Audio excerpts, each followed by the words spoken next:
You blocked me on Facebook, and now you're going to die. En su tiempo, nuestros abuelos solían tener pequeñas cajas de música. Cajas de música que se convirtieron en radio.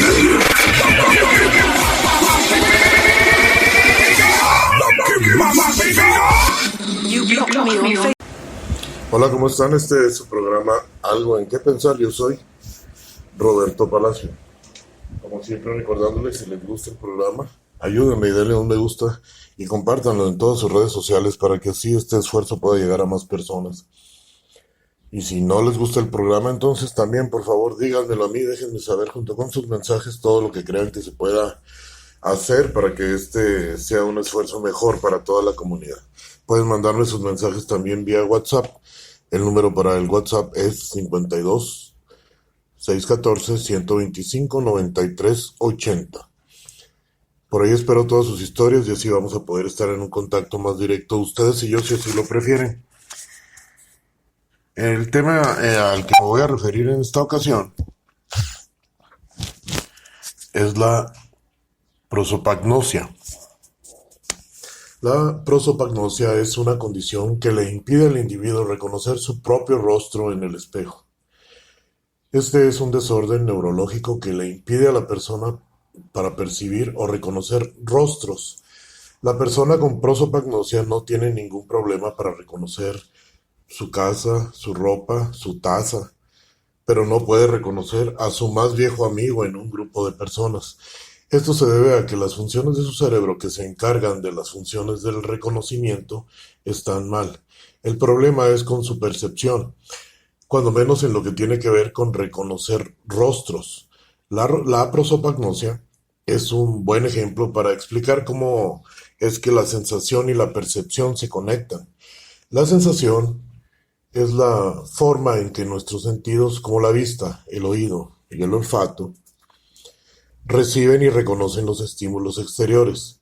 La percepción es la forma en que nuestro cerebro organiza e interpreta estos estímulos exteriores para ponerlos en contexto.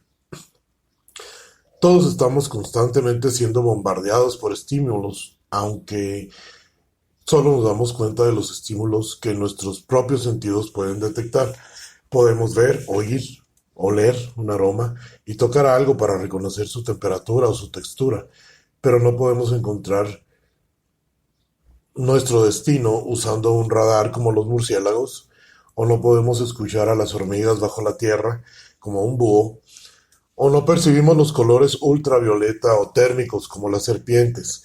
Y hay un rango muy amplio de sensaciones en el mundo, pero es cierto que no todos los seres necesitan poder percibirlas todas.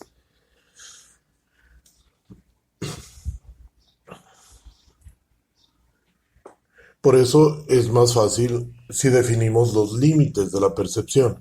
Estos se fijan por medio de medir la mínima estimulación que necesitas para registrar un estímulo, el 50% de las veces. Y ese 50% determina el alcance de tu percepción. Por ejemplo, si yo te pusiera unos audífonos y hiciera sonar un bip muy tenue y tú me dices que lo escuchaste el 50% del tiempo, ese sería el límite de tu percepción. Y se tiene que medir en porcentajes porque en ocasiones tocaré el bip y lo escucharás y en otras ocasiones no, aunque sea el mismo tono en el mismo volumen. Y si te preguntas por qué, es porque el cerebro humano es complicado, ya que detectar un estímulo tan pequeño en la vida diaria no solo tiene que ver con la fuerza o el volumen del estímulo, sino también el estado de ánimo en el que te encuentres. Qué tan alerta te encuentres y las expectativas que tengas en ese momento en particular. Perdón, y esto tiene que ver con la teoría de la detección de estímulos bajos. Perdón. Que es un modelo para predecir cuando una persona podrá detectar los estímulos bajos, en parte basado en contexto. Un ejemplo es la gente que vive cerca de las vías del tren, y en este ejemplo las personas que viven donde pasa el tren están tan acostumbradas a escuchar el sonido del tren todos los días que en su mente bloquean el sonido del tren. Aunque todavía pueden escuchar el sonido de la caída de un juguete de su bebé en otra habitación, esto es como si sus sentidos tuvieran una habilidad aumentada, pero solo en relación al objeto de su atención. Y a la inversa, si estás sujeto a estimulación constante, tus sentidos se ajustarán. A esto se llama adaptación sensorial. Para dar un ejemplo, esa es la razón de que tenga que revisar para ver si traigo mi cartera cuando la tengo en mi bolsillo derecho, pero si la pongo en mi bolsillo izquierdo, se siente como un bulto incómodo.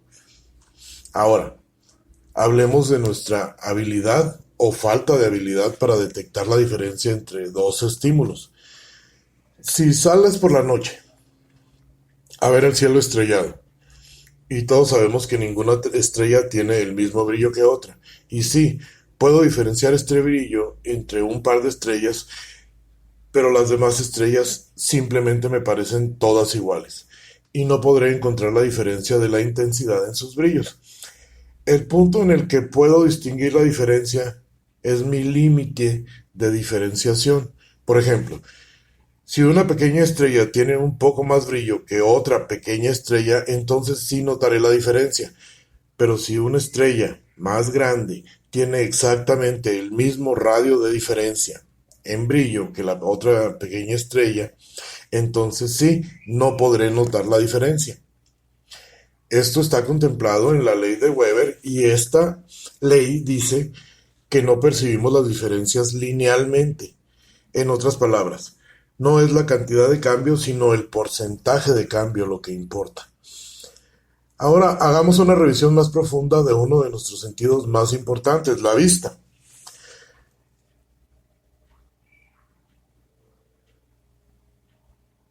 Tu habilidad para poder ver la cara en el espejo es el resultado de una serie de eventos.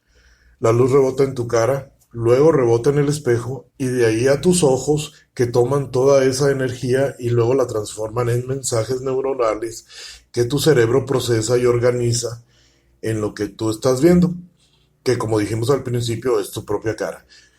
Ahí va. Para ustedes los estudiantes de oftalmología sí conozco las partes del ojo y cómo funciona, pero me tomaría mucho tiempo explicar, así que como muestra el iris, la pupila, la córnea, el cristalino, la retina y el nervio óptico. Luego, estos mensajes neuronales viajan por el nervio óptico hasta llegar al tálamo y de ahí a la corteza visual. La corteza visual se encuentra en la parte trasera del cerebro, en el lóbulo occipital, en donde la corteza derecha toma la información del ojo izquierdo y la corteza izquierda la información del ojo derecho. La corteza visual tiene células especializadas que se llaman detectores de funciones, como son movimientos, ángulos y formas. Entonces, diferentes partes de tu corteza visual son responsables de identificar diferentes cosas. Así que una persona que no puede reconocer los rostros humanos puede no tener ningún problema para reconocer su celular en una mesa llena de celulares diferentes. Por ejemplo, las personas que sufren prosopagnosia tienen la función de la corteza visual que se dedica a reconocer los rostros dañada y a esta se le conoce como giro fusiforme, que se activa cada vez que vemos rostros. La prosopagnosia es congénita, pero se puede adquirir gracias a enfermedades o a golpes en esta región del cerebro.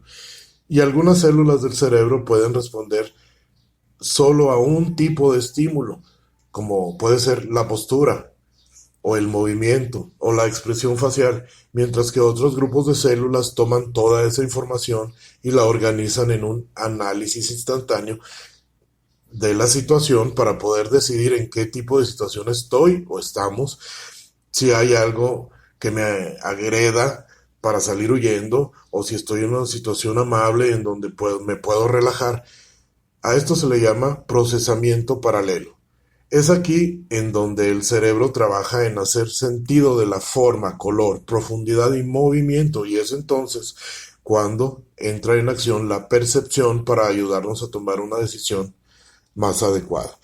con esto los voy a dejar. Espero que esta información y estos datos les sirvan a ustedes para su día a día, para su vida diaria.